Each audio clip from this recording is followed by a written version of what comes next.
Hi viewers, welcome to our channel. ప్రస్తుతం మనతో పాటు దాము బాలాజీ గారు సీనియర్ జర్నలిస్ట్ ఉన్నారు. వారితో ఒకసారి మాట్లాడదాం. సార్ నమస్కారం సార్. నమస్తే. సార్, లేడీ అఘోరి ఎపిసోడ్స్ అయితే ఒక వెబ్ సిరీస్ లా కంటిన్యూ అవుతుంది సార్. ఎప్పుడు చూసినా కూడా వార్తల్లో నిలుస్తూ ఉంటుంది. ఎప్పుడు సైలెంట్ అయిపోయినా కూడా ఏదో ఒక ఇష్యూ ద్వారా, ఏదో ఒక ట్విస్ట్ ద్వారా మళ్ళీ వార్తల్లోకి వచ్చేస్తుంది. ఇప్పుడు లేటెస్ట్ గా ఒక పరిణామం చోటు చేసుకుంది సార్. ఒక ఆడియో ఆమెకు సంబంధించి ఒకటి లీక్ అయిపోయింది. అంటే లేడీ అఘోరి అండ్ ఇంకొక అమ్మాయితో కలిసి మాట్లాడుతున్న ఆడియో ఇప్పుడు తెగ వైరల్ అయిపోతుంది. మరి ఆ ఆడియోలో ఏముంది, మరి దీన్ని మీరు ఏ విధంగా చూస్తారు సార్? మళ్ళీ అఘోరి లేడీ అఘోరి నాగసాధు ఆమె వివాదాలకి మళ్ళీ వచ్చింది. ఇందులో వరుసగా చెప్పుకోవాలంటే 3 వివాదాలు లేటెస్ట్గా. ఒకటి తునిలో రాజేష్ నాథ్జీ అని ఆయన అఘోరా అంట. ఆయన కూడా ఈ మధ్య అఘోరాలు ఎక్కడంటే అక్కడ కనబడుతూ ఉన్నారు. సో ఆయన విషయంలో ఈ లేడీ అఘోరి గొడవలు చేసింది. విషయం ఏంటంటే, ఈ రాజేష్ నాథ్ అనే ఒక వ్యక్తి, ఆయన అఘోరనా ఎవరో తెలియదు, ఆయన అఘోరా పేరుతో ఉంటున్నాడ. ఈ అఘోరా ఆయనకు ఒక ఆశ్రమం ఉందని చెప్తున్నారు. ఆయన దగ్గరికి ఒక అమ్మాయి తన పర్సనల్ సమస్యలను చెప్పుకోవడానికి వెళ్ళినాక ఫోన్ నెంబర్ తీసుకొని ఆయన 2 రోజుల తర్వాత ఆ అమ్మాయితో అసభ్యంగా మాట్లాడడం మొదలుపెట్టాడు. ఆ అమ్మాయి ఏడుస్తూ ఏం చేయాలో తెలియని పరిస్థితులు ఉంటే ఎవరో సలహా ఇచ్చారంట, ఈ లేడీ అఘోరికి చెప్పు, అతనైతే ఇతను తోలు తీస్తాడని. సో ఈమె వచ్చి లేడీ అఘోరికి చెప్పింది. లేడీ అఘోరి సలహా ఏమిచ్చాడంటే, నువ్వు ఆ వీడియో బయటపెట్టు అని సలహా ఇచ్చాడు. ఆమె అతని మీద ఒక వీడియో చేసి బయటపెట్టింది. ఆ వీడియోలో ఏం చెప్తుందంటే, ఇట్లా నేను తల్లికి కూడా చెప్పుకోలేని కొన్ని పర్సనల్ ఇష్యూస్ రాజేష్ నాథ్ స్వామికి చెప్పుకోవడానికి వెళ్ళాను. ఆయన 2 రోజులు తర్వాత నాకు అసభ్యంగా మెసేజ్ పెట్టడం ట్రై చేశాడు. నేను ఆయన్ని తండ్రిగా భావించాను. ఆయనేమో నన్ను శారీరకంగా వాడుకోవడానికి ట్రై చేస్తున్నాడు. ఇది నేను భరించలేకపోతున్నానని ఆమె ఆవేదనతో పెట్టింది. సో ఆమె తరపున రంగంలోకి తిరిగిన లేడీ అఘోరి పోలీస్ స్టేషన్కి వెళ్ళి అతన్ని అరెస్ట్ చేయమని చెప్పాడు. మీరు రిటర్న్గా కంప్లైంట్ చేయండి అని ఎస్ఐ ఆదినారాయణ తునిలో అఘోరిని అడిగాడు. నన్నే కంప్లైంట్ చేయమంటావా, నా మాట చాలదా నీకు అన్నట్టుగా రెడీగా పెట్రోల్ ఎప్పుడు పెట్టుకుంటున్నట్టుంది. పెట్రోల్ పోసుకొని అక్కడ ముట్టించుకోవడానికి ట్రై చేసింది. దాంతో అక్కడ గోలైంది. ఆ తర్వాత మళ్ళీ దిగొచ్చి కంప్లైంట్ రాసిచ్చి, నా దగ్గర 1 lakh తీసుకున్నాడు రాజేష్ నాథ్ అని కంప్లైంట్ ఇచ్చింది. సో ఇప్పుడు అది ప్రాథమిక విచారణ జరుపుతున్నారు. నిజంగా మరి ఇద్దరికి కూడా సంబంధం ఉన్నట్టుగా చెప్తున్నారు ఆల్రెడీ, ఈ రాజేష్ నాథ్కు ఈ అఘోరికి. రెండవ అంశం నల్లపాడు, గుంటూరు జిల్లా నల్లపాడు పోలీస్ స్టేషన్లకు కూడా వెళ్ళి మొన్న అక్కడ కూడా గొడవ చేసినట్టుగా చెప్తున్నారు. అంటే మనకు ముందు నుంచి కూడా పోలీసులతో ఎక్కువగా గొడవపడుతున్నారు. పోలీసులు కూడా మామూలుగా ఎవరి పట్ల చూపనంత ఓపిక, సహనం ఈ అఘోరి మీద చూపిస్తున్నారు. ఎందుకంటే ఇది హిందూ అఘోరి, సనాతనం అంటుంది, మళ్ళీ పవన్ కళ్యాణ్ రంగంలో దిగుతాడేమో ఎందుకులే అని భయపడుతున్నట్టుగా ఇక్కడ కూడా బీజేపీ గట్టిగా ఉంది. మళ్ళీ రేపు పొద్దున బీజేపీకి ఇదొక ఛాన్స్ దొరికి బీజేపీ రంగంలో దిగుతారేమో అని పోలీసులు చాలా జాగ్రత్తగా ఉంటున్నారు. ఈవెన్ పైనుంచి కూడా పోలీసులకి ఒక ఆదేశం ఏమొచ్చిందంటే, అఘోరి పట్ల సాఫ్ట్ కార్నర్తో ఉండండి, జాగ్రత్తగా డీల్ చేయండి, తలనొప్పి తెచ్చుకోకండి అని. ఈ విషయం అఘోరికి అర్థమైపోయి పోలీసులు నన్నేం చేయలేరు, జనము నన్నేం చేయలేరు, మీడియా ఎలాగో వాళ్ళకి జ్యూసీని ఐటమ్ కావాలి కాబట్టి మన ఇష్టం వచ్చినట్టు బిహేవ్ చేద్దాం అన్నట్టుగా అఘోరి బిహేవ్ చేస్తుంది. ఇప్పుడు కొత్తగా అఘోరికి ఒక తలనొప్పి అయితే స్టార్ట్ అయింది. అదేంటంటే, ఒక ఆడియో రిలీజ్ అయింది. ఆ ఆడియో కాల్, అఘోరి ఒక అమ్మాయితో ఆడియో మాట్లాడుతున్నాడు. ఆ కాల్ లీక్ అయింది. ఆ కాల్లో ఏముందంటే, ఈ అమ్మాయి అఘోరిని ఎమోషన్ బ్లాక్మెయిల్ చేస్తున్నట్టుగా మనకు అర్థమవుతుంది. అంటే ఆల్రెడీ అఘోరి తన మాట వినట్లేదని, అఘోరిని చూడాలంటే రాలేదని ఆమె చేతులు కోసుకున్నట్టుగా కూడా ఆ కాల్లో తెలుస్తుంది. ఇప్పుడు నేనేం చేసుకుంటానో తెలీదు, 5 నిమిషాల్లో నీ ముందుండాలి, నాకు నీ మీద బెంగ పెట్టుకున్నా, నిన్ను చూడాలి నేను అని చెప్తుంది. అంటే వాళ్ళిద్దరి మధ్య ఏదో లవ్ స్టోరీ నడుస్తున్నట్టుగానే అర్థమవుతుంది. లేకపోతే అంత ఎమోషనల్ అయ్యి అతను చూడకపోతే చేతులు కోసుకోవడం, ఇప్పుడు కూడా నేను చచ్చిపోతానని బెదిరించడం, ఇవి ఈ అమ్మాయి ఎందుకు చేస్తుందో తెలియదు. అఘోరి ఏమో చాలా వల్నరబుల్గా ఉన్నాడు కండిషన్లో.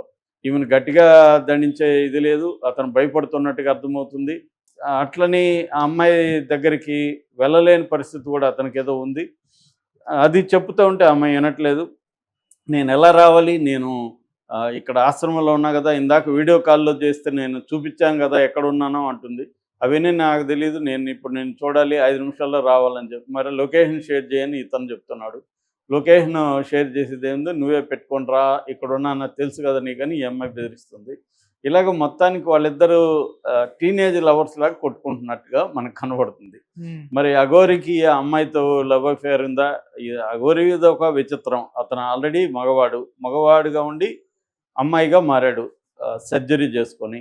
ఇప్పుడు మళ్ళీ ఒక అమ్మాయి మామూలుగా అమ్మాయిలు మారినప్పుడు వాళ్ళకి మామూలుగా ట్రాన్స్జెండర్స్ రెగ్యులర్గా వాళ్ళు ఏంటంటే ఇక్కడ 2 రకాల ట్రాన్స్జెండర్స్ ఉంటారు.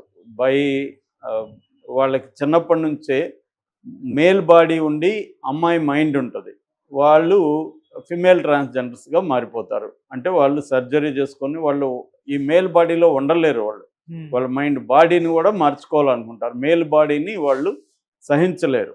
అందుకని ఫిమేల్ బాడీగా మార్చుకోవాలనుకుంటారు. ఇవాళ టెక్నాలజీ డెవలప్ అయింది. ఫిమేల్ బాడీగా వాయిస్తో సహా మొత్తం మార్చేయచ్చు. అన్నీ డబ్బులు పెట్టుకుంటే మొత్తం మార్చే పరిస్థితి ఉంది. అందువల్ల చాలామంది డబ్బులు ఖర్చు పెట్టుకొని మార్చుకుంటున్నారు. రెండవ రకం వాళ్ళు ట్రాన్స్జెండర్గా ఉంటే లైవ్లీహుడ్ బెటర్గా ఉంటుందని వాళ్ళేమీ ఆడ మనస్సు కానీ ఏమి ఉండదు. ఇందాక చెప్పినట్టు మగవాళ్ళు కూడా ట్రాన్స్జెండర్గా మారిపోయి సమాజంలో బెదిరింపులు చేస్తూ డబ్బులు సంపాదించడానికి అవతారాలు ఎత్తారు. ఆ మధ్య కూడా 30 మంది హైదరాబాద్లో దొరికారు బీహార్ నుంచి వచ్చి. వాళ్ళ వల్ల నిజమైన ట్రాన్స్జెండర్లకు కూడా ఇబ్బందులు ఉన్నాయి. సో వీళ్ళే ఎక్కువ దాడులు చేసేది కూడా ఈ మగవాడిగా ఉండి ట్రాన్స్జెండర్గా మారిన వాళ్ళు ఉంటారు కదా, వాళ్ళే ఎక్కువ దాడులు చేస్తున్నారు ప్రజల మధ్య కూడా నిజమైన ట్రాన్స్జెండర్ల కంటే. సో ఇప్పుడు ఈ అఘోరి నిజంగా ఫస్ట్ కేటగిరీ సెకండ్ కేటగిరీ మనకు తెలియదు. కానీ ఆ పరిస్థితి చూస్తే నాకు అనిపించేది అఘోరి మగవాడిగా ఉండి ఏదో ఒక ప్లాన్ ప్రకారం ఈ అవతారం ఎత్తినట్టుగా కనబడుతుంది. ఎందుకంటే అతని ఫిట్నెస్ కానీ అతని అటాకింగ్ నేచర్ కానీ ఇవన్నీ చూస్తే ఇప్పటికి కూడా అతనిలాగా ఉంది. దాన్ని ఫిమేల్ క్వాలిటీస్ ఏమీ లేవు అఘోరీలు. మామూలు ట్రాన్స్జెండర్లు మారిపోయిన వాళ్ళని చూడండి, వాళ్ళలో ఫిమేల్ క్వాలిటీస్ కంప్లీట్గా వచ్చేస్తాయి. వాళ్ళ సున్నితత్వం కానీ వాళ్ళ ఇది కానీ. ఈ అఘోరిలో అవేవి లేవు, నాగసాధు అఘోరిలో. సో కొంత తిరిగినట్టుగా ఉంది. కానీ నిజంగా అఘోరి ఫిలాసఫీ కానీ అఘోరికి సంబంధించిన తాత్వికత కానీ ఇవేవి కూడా ఈ అఘోరికి వంట పట్టినట్టు కూడా లేవు. అఘోరి ఏదో ఒక పర్పస్ ఉంది, ఒక ప్లాన్ ఉంది, ఆ ప్లాన్ ప్రకారం వెళ్తుంది. పబ్లిసిటీ పిచ్చి బాగా పట్టింది, దాన్ని బట్టి వెళ్తుంది. ఇప్పుడు మరి అమ్మాయితో అంటే ఒక మగవాడు ఆడవారుగా మారిన మైండ్ అంతా మగవాడు మైండే ఉంటుంది కాబట్టి ఈ అమ్మాయితో లవ్ అఫైర్ ఏర్పడిందేమో అనేది ఒక పాజిబుల్. ఇది లేదు, అమ్మాయిల మధ్య కూడా అఫైర్ ఏర్పడే అవకాశం ఉంది. దాన్ని మనం లెస్బియన్ ఇది అంటాము, ఓరియంటేషన్ అంటారు. సో అటువంటి ఓరియంటేషన్ ఉండే అవకాశం కూడా ఉంది. ఒకవేళ నిజంగా ఈ అఘోరి మానసికంగా కూడా అమ్మాయిగా ఫీల్ అయినప్పుడు ఇంకొక అమ్మాయితో అఫైర్ ఏర్పడే అవకాశం ఉంది. కానీ మరి ఈ అమ్మాయికి ఎందుకు అట్రాక్షన్ కలిగిందో అఘోరి మీద మనకు తెలియదు. కానీ ఆ అమ్మాయి కాళ్ళు చూస్తూ ఉంటే వెరీ ఎమోషనల్గా ఇన్వాల్వ్ అయిపోయింది. చనిపోవడానికి కూడా సిద్ధమవుతుంది, ఆల్రెడీ కోసుకుంది. అంటే ఇదొక రకమైన మానసిక జబ్బు, సెల్ఫ్ శాడిజం అంటారు. నీ బాడీని నువ్వే హింస పెట్టుకోవడం, అది చాలామందికి ఉంటుంది. అటువంటి లక్షణాలు ఈ అమ్మాయికి ఉన్నట్టుగా అర్థమవుతుంది. అఘోరి ఖచ్చితంగా ఈ అమ్మాయితో ట్రబుల్లోకి వెళ్తాడు అనేది అర్థమవుతుంది. 5 నిమిషాల్లో రావంటున్నాడు, నేను వస్తాను అంటే మా బ్రదర్ని పంపిస్తాను, నువ్వు రా అంటుంది. నువ్వు నీ వెహికల్లో రావద్దు, పోలీసులు పట్టుకుంటారు, నీది ట్రాక్ చేస్తూ ఉండారని కూడా అమ్మాయి చెప్తుంది. అంటే ఆ వెహికల్ని ట్రాకింగ్ మెకానిజం కూడా పెట్టారు పోలీసులు అనేది కూడా మనకు దీని ద్వారా తెలిసింది. రెండోది, ఈ అమ్మాయి రాజేష్ నాథ్ని మీద కంప్లైంట్ ఇచ్చిన అమ్మాయి ఈ అమ్మాయి ఒకటేనా అన్న డౌట్ కూడా చాలామందికి ఉంది. ఎందుకంటే వాయిస్ చూస్తుంటే కొంత దగ్గరగా ఉంది. ఆ క్రమంలోనే ఇతనికి దగ్గర అయిందా? ఎందుకంటే అమ్మాయి ఆల్రెడీ అమ్మాయి చెప్పే పద్ధతి చూస్తే ఎమోషనల్గానే ఉంది. రాజేష్ నాథ్ మీద ఆరోపణలు చేసినప్పుడు కూడా అమ్మాయి ఎమోషనల్గా ఉంది. సో ఇలాంటి నిజానికి వీళ్ళకి సైకలాజికల్ కౌన్సిలింగ్ కావాలి ఇలాంటి అమ్మాయిలకి.